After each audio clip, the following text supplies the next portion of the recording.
with Ledyard if you don't even give us sandwiches or anything? I got to find a sponsor. Nobody wanted to sponsor this year because it's during the lunch hour. Take it out of your budget. Wish I could.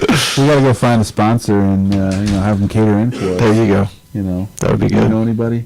No, I just moved here. We'll have to work on that. Yes. What? Mama Tina's was unbelievable yesterday. I have not been there. Oh my! You need to go to Mama Tina's. Is that the one? Delicious. On Washington and 59? Okay, I've been there once. So good. Yeah. So good. Yeah, there's also a grocery store up here on 59, or on 80 that's really good too. It's a good Mexican place here in town. It's a grocery store that has a Mexican restaurant. I was going to say, if it's a grocery store, we're not interested in going and making our own lunch out. It's great because I fed Thea and I the other day for $13 for lunch. Oh, nice. Yes, very good. Very good. All right, move on. Sponsorship. I don't know, we got that. Coach's show. So I think Coach is hungry. You just came back. I just got done eating, yeah. So I can put in a plug for Cajun Tex right now, too, if you'd like. They always, Catfish and shrimp combo was delicious. They always have great food. We keep trying to get them to sponsor us. Very good. So, Coach, last week, not the decisions that you wanted in the final score. Falling to Laterno on the road, who leads the conference, has won, I think, 12 in a row now. And then playing at UT Tyler, we've gotten better every game. I think they've won like 7 in a row. Yeah, they're playing really well. So we played 2 really great teams here on the east side. And tell us just briefly about those 2 games and how they came down to very close endings. Yeah, the Laterno game was great, really competitive. Thought our guys played really well. Laterno hit some really tough shots down the stretch and made some plays, and we had every chance to win the game and just came up short. So we're looking forward to getting after them again on Saturday and against UT Tyler. We didn't play as well. Didn't play a great game. Didn't defend the way that we're capable of defending. We talked about that quite a bit yesterday. We scored 53 points in the second half. And also gave up 53 points in the second half. If you score 53 points in a half, you should have a really good chance to win. So we definitely are going to get back to defending the way that we're capable of, and I'm sure our guys will come out and play hard tomorrow night.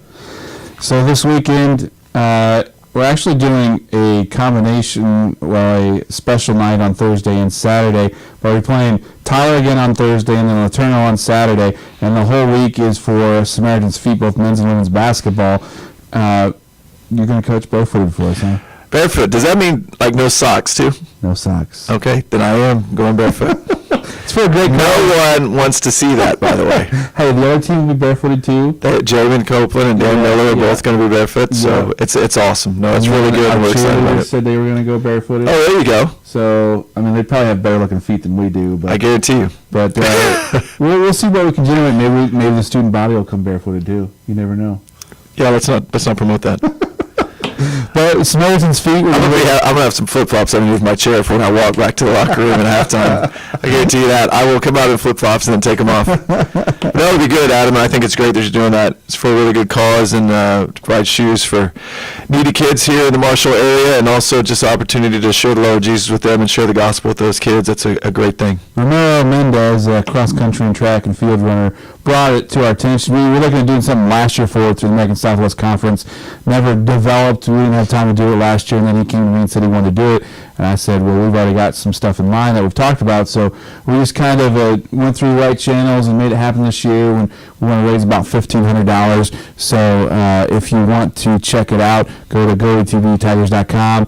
There's a fundraising page where it shows how much we've raised. I think we're up to around $150, $160 now, and we'll be doing it Thursday and Saturday. But are we gonna have a collection at the game also? Yeah, we're gonna have buckets go around at halftime, and different. And when we get the money, we'll deposit it and put it online. And actually, I don't think I haven't had a chance to tell the coaches this yet, but Whataburger is going to come and do something on Saturday, and they're actually going to donate $500 to the cause. Oh, awesome! So they want to do a half-court shot at the halftime of the men's game, I believe, and draw some students out to do that to win Whataburger for a year. So they'll do some promotion. They'll have What a Guy here handing out some coupons when they come in the door.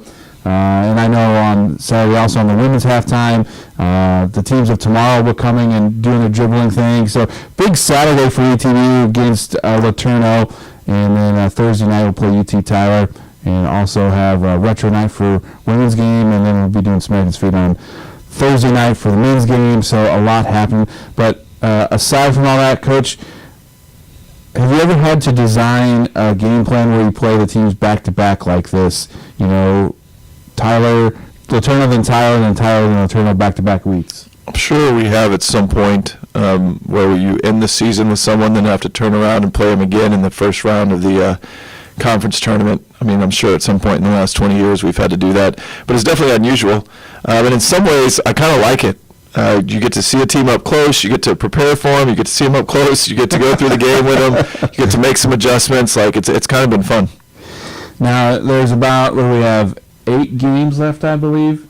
We go all the way through the Eastern Division, so we got 6 games left. 6 games left.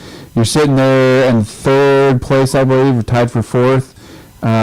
Talk about the goal from now until the end of the season and what your team is trying to accomplish. The goal is to play as hard as we can and to continue to get better on the offensive end and the defensive end, and just to continue to improve our team and our program and our young kids, and give the best possible experience we can to our seniors who are graduating, and then just see what happens. You know, at the end of the year, we'll play whoever we're destined to play in the conference tournament, and you know, we'll live with the results after that. But right now, the goal is just to keep getting better. And the way that the East and the West play, 1 through 4 in the East, 1 through 4 in the West, it's not going to matter what the matchups are because those top 8 teams are almost equal all the way across. Some teams stick out a little bit more, but on any given day, there can be an upset. Yeah, we tried to encourage the guys yesterday. I feel like, and we've got a pretty young team, and I don't want them to get discouraged in any way. You know, we look at the West, and we played Concordia twice this year, won both of those games. We beat Howard Payne here. We lost a close one to Hardin Simmons. Those are the top 3 teams in the Western Division, and so we feel like, you know, whoever we get matched up against, we've got a chance to win on any given night. Yeah. And in the next 6 games in the East, we feel like we got a chance to win all those games. We're going to have to play well, but I feel like we got a chance to win in all those games, so we're certainly not scared to play anybody. That's the fun part about this brand of basketball in the American Southwest Conference is anybody can win that postseason tournament. It depends on who gets hot at the right time, and you know, right now the hot team on the east side is, you know, Laterno, but who's to say that they're starting to peak too early? Mm-hmm. You know, and on the west side, you know, that Hardin Simmons has been consistent all year, but you know, they're one player away from, you know, an injury or something of not doing so well because they rely a lot on one player, and you just never know with these teams what's going to happen. And so it'll be a fun time here these last 6 games. 4 of the 6 are at home. Finally. Man, a lot of road games this year. We've played a lot of conference road games against really good teams, and so it is nice to be at home. And you know, we're not even taking the conference tournament for granted. I mean, Louisiana College is hungry. They're behind us in the standings. Right. We've still got to go to their place on Monday. So we need to play as well as we can, and you know, get after it. And I think we'll be all right in the end. Coach, thanks for talking to us today. Good luck this weekend. Go get a pedicure before you start on Thursday night.